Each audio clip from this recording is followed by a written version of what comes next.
Halo sahabat Rocky Gerung Official, kembali berjumpa dengan saya Herz Gunarif dari Forum News Network. Saya jujur aja lagi bingung nih sebenarnya, karena muncul lagi draft baru ini, halamannya katanya kayak yang diterima NU sama Muhammadiyah itu 1187 halaman. Itu versi soft copy, dan hard copy-nya jumlahnya lebih sedikit lagi. Daripada saya bingung, saya ajak ngobrol aja saja dengan Bung Rocky Gerung. Anda sudah terima draft baru lagi, Bung Rocky, yang 1187 halaman kalau nggak salah begitu. Masih ada satu yang tercecer itu, jadi mereka masih mau susulkan ke saya karena kertasnya pas habis. Jadi itu DPR itu tadi teman saya di pasar Pramuka, toko kertas itu bilang bahwa itu DPR bolak-balik situ pesen kertas itu. Jadi semua kertas habis karena setiap kali 2 jam kemudian bongkar lagi beli kertas baru. Jadi yang untung sebenarnya toko kertas. Nah, lama-lama kalau habis kertas, nah, ya kalau kertasnya udah habis nanti undang-undang itu dicetak di atas kertas toilet itu. Jadi itu toilet paper law. Tetapi ini jadi belum diundangkan saja dia sudah merusak lingkungan kan? Karena dengan banyaknya kertas beredar itu kan berarti ada pohon lagi yang ditebang Yes. kan? Ya, itu logika logika environmental legal reasoningnya begitu. Jadi itu undang-undang dimaksudkan untuk menjadi sederhana, justru membuat kegaduhan karena bahkan kertas dia mesti cari ke seluruh toko di Jakarta karena cetaknya berkali-kali, dan setiap kali cetakan itu satu rim nyetak kertas itu kira-kira 200 sampai 300 pohon akasia yang mesti ditebang. Itu hitungan yang biasa disebut ecological footprint. Jadi jejak kaki ekologis dari undang-undang itu sudah terjadi sejak dia masih draft karena bolak-balik. Jadi kalau kita bikin audit lingkungan, ini undang-undang ini udah merusak, membabat kira-kira 4 hektar pohon itu karena ganti-ganti kertas. Iya, iya, iya. Ini rupanya tidak disadari oleh mereka gitu. Sejak awal undang-undang ini sudah eco-friendly gitu. Iya. Ya. Nah, Ya. tapi ini kan Sebetulnya Jakarta kalau ya. ya silakan. Jadi kalau kita bikin reduksi di dalam berpikir itu separuh Jakarta kira-kira udah gundul tuh gara-gara diambil kertas, dipakai pohon-pohonnya buat dicetak. Ya, ini kan draft resmi ya, diterima oleh Muhammadiyah dan NU ini, MUI ya, mereka Iya. menerima resmi dari sana. Jadi artinya ini tidak bisa disebut hoax gitu ya. Jangan sampai kemudian Muhammadiyah dan NU juga disebut menyebarkan hoax baru nih. Saya jujur benar-benar saya masih berhati-hati dalam soal ini. Masih mungkin dia masih mungkin bertambah berkurang kan?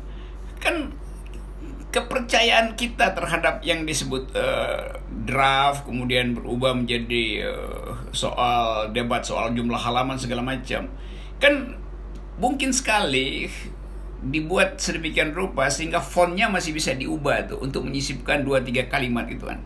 Jadi ini masih ada soal, kita nggak tahu yang diserahkan ke Muhammadiyah final, oke, karena akan dibilang jumlah halaman sudah pas ya, iya, tapi yang nanti diserahkan ke lembar negara bisa lain itu. Jumlah halamannya sama, tapi ada bagian font yang dirapatin gitu. Nah, kecurigaan kita sampai di situ. Jadi ini udah sampai pada kriminal huruf. Oh, oke. Nah, ini berkaitan komunikasi publik ini, ternyata muncul juga keluhan dari Pak Muldoko KSP, yang beliau mengaku bahwa semua menteri ditegur oleh presiden gitu karena komunikasi publiknya buruk gitu. Dan saya sih kalau saya jadi presiden saya juga pasti marah. Bagaimana situasi bisa ada undang-undang kok bisa berbeda-beda begitu dan dalam hitungan hari berubah-ubah itu. Sebetulnya yang pusing itu juru bicaranya tuh KSP dari istana. Sampai tadi malam misalnya, di 3 4 talk show tadi malam, itu orang KSP, orang istana, di semua TV itu masih memuji bahwa komunikasinya baik. Kan ajaib kan? Tadi pagi koran bilang nggak buruk, artinya Pak Muldoko itu telat membrief mereka. Jadi orang kaget nanti, lu bagaimana tadi malam disuruh ngomong yang baik, sekarang ternyata Pak Muldoko bantah sendiri tuh. Jadi yang pusing sebetulnya juru bicaranya tuh, jengkelnya. Coba Pak Muldoko bilang dari tadi malam bahwa ini buruk komunikasinya tuh. Tapi sebetulnya kalau tadi malam mereka sebut buruk, nah itu dia dicaci maki lagi kan. Kenapa ngomong buruk? Jadi begitulah bolak-balik, umpet-umpetan, akhirnya terbaca juga. Dan Presiden mungkin lagi pulih akal sehatnya dalam 2-3 menit untuk memarahi mereka. Tapi nanti konsekuensinya apa gitu kan? Sebab yang buruk sebetulnya bukan komunikasinya, yang buruk barang yang dikomunikasikan itu. Kan itu kan. Jadi kita nggak bisa omelin komunikatornya, barangnya buruk mau dibungkus pakai kertas atau disembunyikan di loteng pun dia bau bangkai aja. Itu kan undang-undang bangkai. Itu yang menunjukkan mengapa Demokrat keluar dari walkout. Walkout itu bukan tindakan hukum aja, tapi tindakan etis. Jadi walkout dari ruang yang berbau busuk itu. Itu yang dilakukan Demokrat. Jadi undang-undang itu betul-betul biang kebusukan. Orang kan nggak tahan di dalam ruang parlemen ada yang berbau busuk, makanya walk out aja mereka. Demikian juga mahasiswa. Mahasiswa nggak tahan megang-megang draft yang bau busuk, maka dia walk out dari kampus dan cari keadilan di jalan. Intelektual juga begitu. Dosen keluar dari ruang kelas dan akhirnya bersatu dengan mahasiswa, buruh segala macam tuh. Nah, persatuan itu yang nggak mungkin diatasi oleh kemiskinan pengetahuan istana dalam soal komunikasi. Kan kalau kita lihat bahasa istana kan standar, semua yang dikirim oleh istana untuk berdebat dengan kami, berdebat dengan LSM, nggak mampu menghadapi cara berpikir dari Asfinawati, tidak mampu menghadapi cara berpikir dari Mokhtar, dari UGM itu, Zainal Mokhtar, nggak bisa menandingi cara berpikir dari Haris Asrar. Jadi pemerintah akhirnya harus mencari cara untuk menghentikan mulut LSM. Kalau mulut kami dia bisa hentikan, tapi mulut LSM bagaimana mau dihentikan? LSM itu jaringan dunia. Jadi di situ curangnya. Nah, kekacauan itu menyebabkan Presiden Jokowi menganggap kalian memang, mungkin kalau dalam bahasa saya, dungu-dungu nih menteri-menteri saya. Nggak bisa hadapi LSM, nggak bisa hadapi juru bicara kami, nggak bisa hadapi mahasiswa. Bahkan Presiden pasti dibocorin bahwa ini yang terjadi di jalan adalah polisi mukul polisi itu. Jadi Pak Jokowi sebetulnya dibikin gaduh sendiri oleh aparatnya tuh. Kira-kira begitu ya ini cara saya membayangkan tapi kan gini, pembicaraan Pak Jokowi kemarin dengan mereka. Ya, kalau kesimpulan Presiden seperti itu kan beliau kemudian bisa juga salah diagnosa. Karena berarti dengan cara berpikir begitu beliau merasa tidak ada persoalan dengan undang-undangnya. Kemudian hanya persoalan komunikasinya gitu. Padahal kan semua publik sebenarnya tidak hanya melihat persoalan komunikasi, tapi melihat memang produknya itu sendiri cacat kan. Ya itu bingungnya di situ tuh. Coba saya bayangkan diskusi dengan Presiden kemarin ya. Presiden negur, ini saya suka bikin imajinasi. Siapa yang menjadi komunikator? Ya lihat kiri kanan, satu-satu nggak mau ngomong kan. Lalu Presiden tunjukkan ini fakta-faktanya tuh. Bahwa kalian gagal untuk mengkomunikasikan, untuk mensosialisasikan undang-undang Omnibus Law itu. Lalu Presiden sindir mungkin pakai bahasa Jawa atau macam-macam itu. Nggak ada orang yang memberitahu pada Presiden bahwa memang kita nggak mampu untuk mengkomunikasikan itu.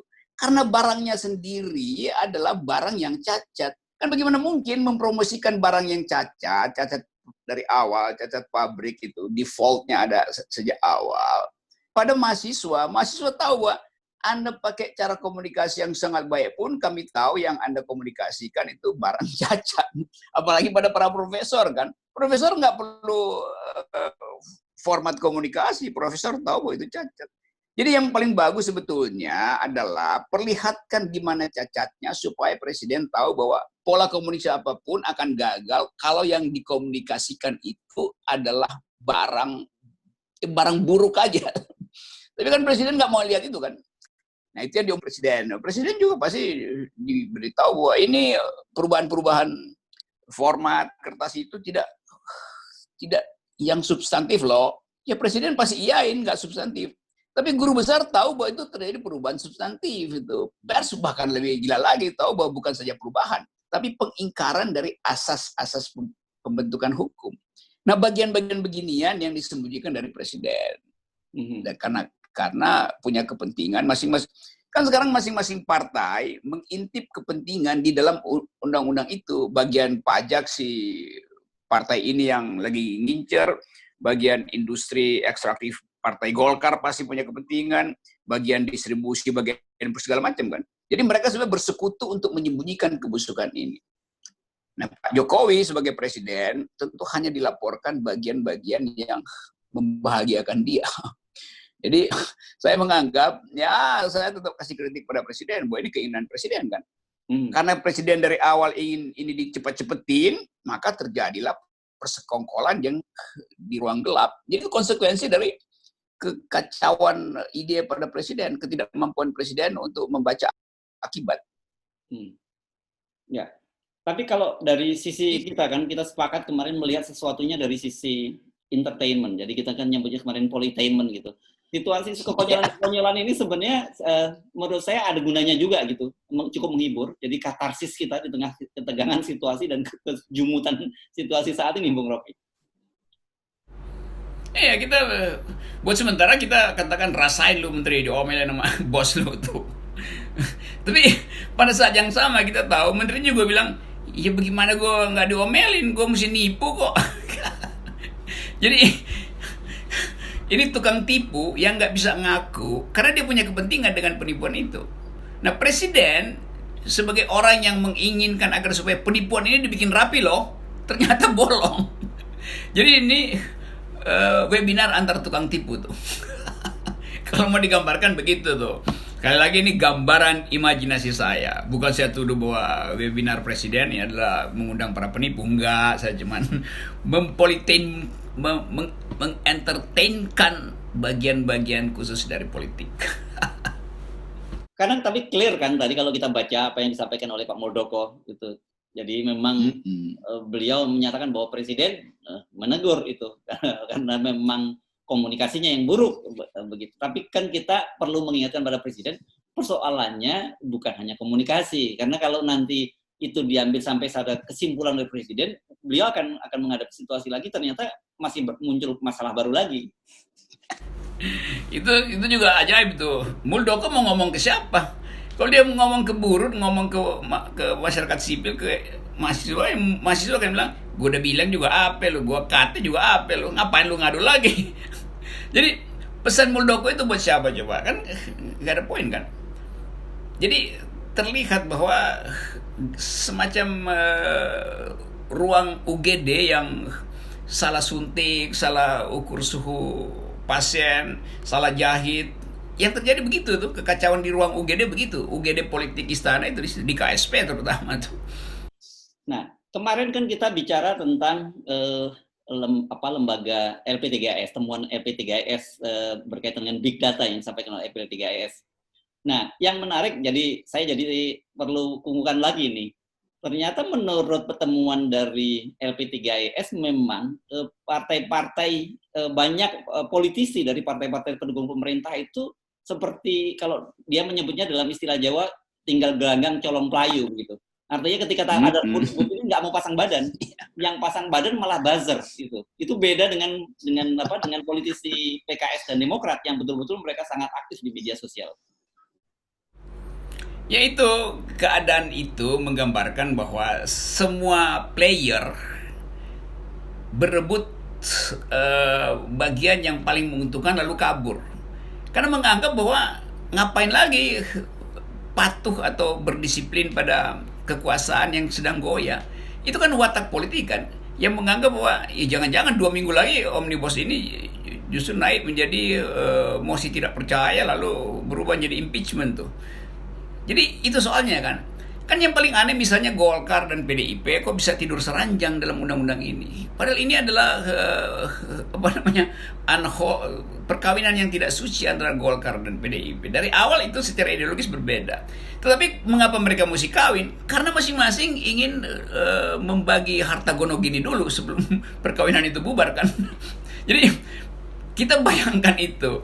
Jadi mestinya sebetulnya berita-berita ini dipublikasi, di check and recheck dari Ilham Bintang, karena ini lebih enak dibicarakan sebagai gosip daripada sebagai substansi. Nah, ini saya kira penting ini jadi masukan juga nih buat Presiden dan Pak Muldoko. Jadi kita mesti beritahu nih Pak Muldoko, Pak Presiden, bahwa berdasarkan LP3IS, politisi partai pendukung Anda itu sama sekali tidak ada yang yang berani pasang badan gitu di media sosial. Justru yang bekerja adalah buzzer-buzzer. Iya, karena buzzer kan ada kontraknya tuh. Buzzer kan dia nggak tahu bahwa di atasnya itu udah kawin kontrak dengan cara yang tidak suci, tapi buzzernya merasa bahwa ini perkawinan yang utuh. Karena itu jadi buzzernya jadi patriotik karena bodoh, karena nggak tahu peta terakhir dari politik kan. Saya sih senang-senang aja itu kita bisa nonton buzzer ngotot, tapi Pak Muldoko udah nyerah sebetulnya kan. Sebetulnya kan Pak Muldoko udah nyerah tuh dengan mengatakan kami dikritik oleh Presiden. Jadi tolong mahasiswa pahami kami.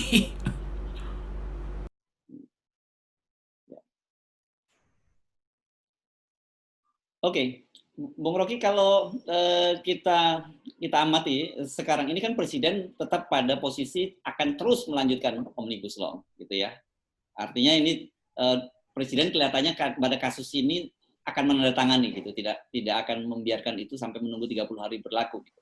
Tetapi kan ada usulan-usulan juga, kalau toh tidak mau mengeluarkan Perpu, itu bisa juga dikeluarkan Perpu penundaan. Ini feeling Anda melihat dalam situasi ini, apakah Presiden akan tetap menandatangani atau melihat arus penolakan ini akan ada semacam penundaan yang diusulkan oleh para ahli hukum? Seharusnya minggu lalu masih bisa itu teori penundaan itu tuh. Kalau sekarang orang menganggap penundaan artinya ajak nego lagi untuk membuat kebohongan baru, untuk merubah pasal-pasal itu lagi. Kan orang berpikir, oke, ini trap, ini jebakan Presiden. Kita tunda. Dalam masa penundaan itu, partai-partai politik berupaya ambil keuntungan lebih besar lagi, maka disisipkan lagi pasal-pasal tambahan itu kan. Kan publik udah sampai di situ mencurigai, karena itu publik nggak mau ditunda, publik mau dibatalkan. Jadi pembatalan itu dicabut dengan cepat. Tapi sebaliknya Presiden juga berpikir kalau dibatalkan itu artinya kekuasaannya juga hilang. Karena kesempatan untuk deal dengan plutokrat, kan plutokrat nuntut kalau lu batalin berarti lu nggak dapat apa-apa dari gue itu. Padahal Presiden butuh itu tuh karena dua di ijon itu. Demikian juga partai-partai yang mendukung akan protes pada Presiden. Loh, kenapa dibatalin? Berarti bagian kita yang seharusnya 2 bulan ke depan udah dapat melalui segala macam cara rent seeking itu hilang. Padahal partai-partai ini butuh kepastian bahwa undang-undang ini harus menghasilkan uang untuk membiayai pilkada Desember. Kan ini kan di belakang undang-undang ini ada perjanjian-perjanjian politik dengan investor lokal terutama yang ingin agar supaya pilkada Desember itu bisa membantu percepatan pemulihan pidana mereka atau pembaruan izin segala macam, dan itu adalah hasil kontrak korporasi dengan partai untuk menghasilkan keuntungan di pemilu 2020. Pemilu bulan Desember. Jadi Presiden tahu itu. Nah, kalau Presiden tunda atau batalkan, itu berarti partai-partai nggak punya doku, nggak punya amunisi untuk perang di Desember. Jadi partai akan tuntut juga, Presiden tanda tangan dong. Jadi itu lapisan entertainmentnya di situ, saling mengentertain. Ya, jadi kesimpulan Anda ini akan ada kuat gitu ya antara pemerintah dengan para kubu oposisi, kubu menentang, kubu buruh, mahasiswa dan sebagainya. Tinggal adu-adu kuat saja gitu. Saya kira pasti berlangsung tuh, adu kuat itu berlangsung. Terutama buruh jelas tuntutannya final soal hak-hak normatif dia yang terkurangi. Intelektual kalau sekali dia udah turun ke jalan itu ada semacam etika untuk menyelesaikan, karena mungkin partai politik masih bisa negosiasi. Tapi bagaimana mungkin intelektual diajak bernegosiasi, mahasiswa akan malu kan? Dia udah disebut sebagai pendaki politik berpengalaman, tiba-tiba mesti turun gunung lagi tuh. Demikian juga para profesor ini. Jadi energi kampus ini justru yang akan mendorong perubahan politik berbasis pada keresahan sosial hari ini. Nah, kalau misalnya presiden paham, ya mungkin dia lobby aja ke rektor-rektor. Tapi itu sekedar usulan yang juga nggak ada isinya, karena presiden ingin melobi rektor supaya mengiyakan undang-undang ini. Padahal banyak rektor yang udah berbalik arah tuh. Apalagi presiden melihat bahwa pasukannya dia satu persatu insaf tuh, mulai bikin pengakuan bahwa memang Jokowi kurang. Ya udah berlakulah hukum-hukum sosiologi. Saya kira yang cukup telak adalah sikap dari akademisi UGM ya dalam beberapa pekan belakangan ini yang saya kira selama ini notabene mereka itu menjadi atau diam saja atau setidaknya menjadi benteng pertahanan Jokowi, tapi sekarang ini sikap UGM menurut saya sangat menarik kita cermati. Ya itu secara psikologi memukul presiden secara telak itu, karena itu UGM loh. UGM itu adalah semacam basis perlindungan moral beliau gitu. Jadi Pak Pratikno pasti ditegur paling keras kemarin selain Pak Muldoko. Bagaimana coba pakai bahasa Jawa, UGM kok mbalelo, aku kesel. Oke, kita lihat seperti apa pola komunikasi berikutnya. Tetapi kita perlu ingatkan pada presiden bahwa persoalannya bukan hanya sekedar komunikasi, tetapi produk barang yang mau dijual itu yang menjadi bermasalah kan. Nah, itu masalahnya itu juga kalau dia langsung diiakan hari ini itu tukang-tukang kertas, toko kertas itu menyesal. Toko kertas ingin agar supaya ini jadi terus-menerus debat supaya dicetak ulang itu. ada edisi baru supaya kertasnya laku itu. Ya. Oke. Terima kasih. Bung Rocky. Yap, Erdo.